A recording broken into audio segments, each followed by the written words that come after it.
Hi friends, எல்லாம் நல்லா இருக்கிறீங்களா? நம்ம அம்மா பையன் சேனலை இப்போ தான் நீங்கள் ஃபஸ்ட் டைம் வீடியோ பார்க்குறவங்களா இருந்தீங்கன்னா சப்ஸ்கிரைப் பண்ணிடுங்க. சப்ஸ்கிரைப் பண்ணிவிட்டு பெல் பட்டனை கிளிக் பண்ணி ஆளுங்கிற ஆப்ஷன் கொடுத்துருங்க. அப்போ தான் நான் போடுற பதிவு உங்களுக்கு உடனுக்குடன் நோட்டிஃபிகேஷனில் வரும்.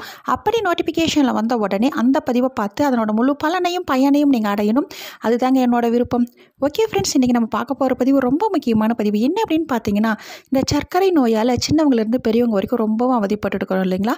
சர்க்கரை நோய் வந்துட்டு என்ன சாப்பிட்றது, எப்படி சாப்பிட்றது அப்படின்னு சொல்லிட்டு ரொம்ப மனவேதனை இருப்பீங்க. நான் சொல்கிறது போல் சாப்பிடும் பொழுது உங்களுக்கு ரத்தத்தில் சர்க்கரையோட அளவு அதிகமாகாது. இப்போ நீங்கள் காலைல டிஃபன் எடுத்துக்கிட்டிங்கன்னா, நம்ம அதுக்கு பயன்படுத்தும் தேங்காய் வந்து கருப்பு ஓட்டுக்காயாக இருக்கலாம், முற்றிய காய் அப்படி எடுக்கக்கூடாது. வெள்ளை ஓட்டுக்காயை எலசாக எடுத்துக்கோங்க. முடிஞ்ச அளவுக்கு சட்னி ஆட்டும் பொழுது பொட்டுக்கடலை மட்டும் பயன்படுத்திக்கோங்க, தேங்காய் போட வேண்டாம்.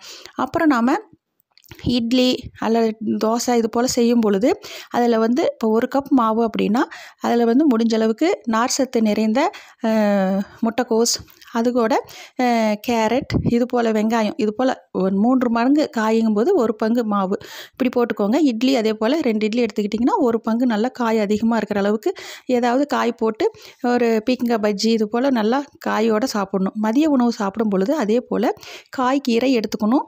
அதே போல் 11 மணிக்கும் சாயந்தரமும் நீங்கள் நல்லா சுண்டல், பச்சை பட்டாணி, வெள்ளை பட்டாணி, மூக்கல்ல, வெள்ளை மூக்கல்ல, கருப்பு மூக்கல்ல, பீன்ஸ் இது போல் நார் சேர்ந்து 1 கப் எடுத்துக்கணும்.